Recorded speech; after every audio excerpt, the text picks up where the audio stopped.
네, 안녕하세요. 오늘은 보행돕기에 대해서 공부하겠습니다. 보행돕기의 기본 원칙으로 첫 번째, 편마비의 경우 돕는 사람은 환자의 불편한 쪽에 서야 되겠습니다. 환자가 넘어진다면 불편한 쪽으로 넘어질 확률이 높기 때문에 돕는 사람은 불편한 쪽에 서되 불편한 팔을 직접 잡지 않습니다. 불편한 팔, 즉 마비된 쪽은 감각 및 운동이 떨어져 있기 때문에 잡는 힘을 견디지 못합니다.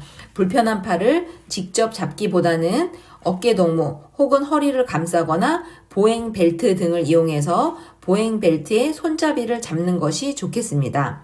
두 번째, 보행에 방해되지 않도록 환자의 옆에 나란히 혹은 약간 뒤에 서서 환자의 보행을 관찰해야 되겠죠. 돕는 사람이 앞서 나간다면 환자를 볼 수 없으므로 환자의 옆에 나란히 혹은 약간 뒤에 서는 게 좋겠습니다. 두 번째, 이제 지팡이 보행부터 공부해 보겠습니다. 지팡이 보행과 양손으로 목발을 쥐는 경우 4점 보행, 2점 보행, 3점 보행의 순서로 공부하겠습니다. 지팡이 보행 먼저 올라갈 때는 지팡이를 먼저 올려두고 건강한 다리가 올라가서 지탱한 후에 마지막으로 아픈 다리를 끌어올리듯이 가면 되겠습니다. 내려가거나 평지를 보행할 때는 지팡이를 먼저 내려두고 뒤쪽에서 건강한 다리가 버틴 상태에서 아픈 다리가 먼저 내려가고 마지막으로 건강한 다리가 내려가면 되겠습니다. 지팡이 보행은 올라갈 때와 내려갈 때 평지 보행으로 나누어서 공식처럼 하셔도 괜찮습니다. 올라갈 때 지, 건, 아. 내려가거나 평지를 보행할 때는 지, 아, 건 순서가 되겠습니다. 목발 보행으로 가겠습니다. 목발 보행은 양손으로 목발을 쥐고 아픈 다리를 지지하는 거기 때문에 목발과 아픈 다리가 동시에 움직인다는 점을 기억하시면서 올라갈 때는 건강한 다리를 먼저 올려두고 목발과 아픈 다리가 나중에 올라가면 되겠습니다. 목발의 길이가 꽤 있기 때문에 올라갈 때는 건강한 다리를 먼저 올려두고 나중에 긴 목발과 아픈 다리가 올라오면 되겠습니다. 내려갈 땐 반대가 되겠죠. 길이가 긴 목발과 아픈 다리가 먼저 내려가 주고 뒤쪽에 있던 건강한 다리가 내려가면 되겠습니다.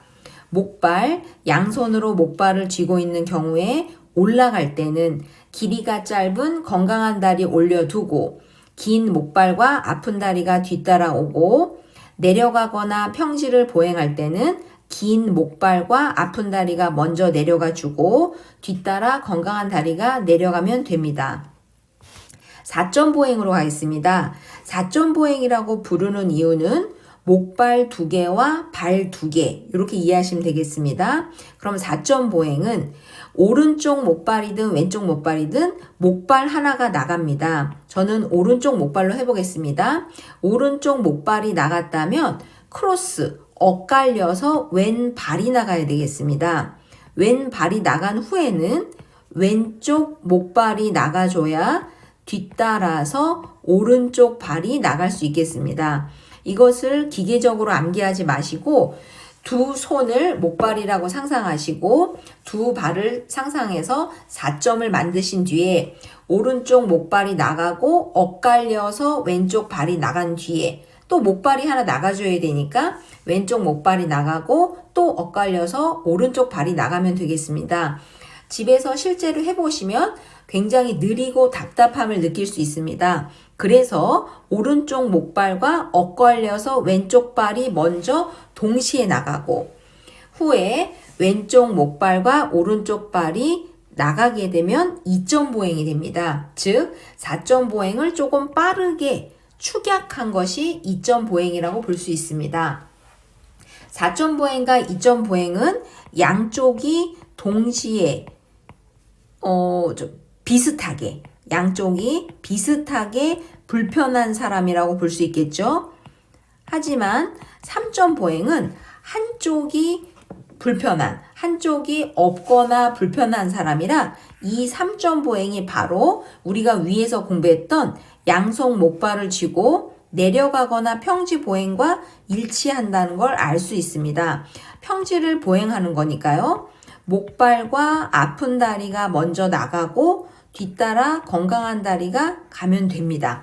이 아픈 다리는 없거나 거의 기능을 못해서 목발에 의지해서 먼저 나가고 후에 건강한 다리가 내려가면 되겠습니다. 위에서 공부했던 양손 목발을 쥐고 내려가거나 평지 보행이 바로 3점 보행과 동일하다는 것 알 수 있습니다.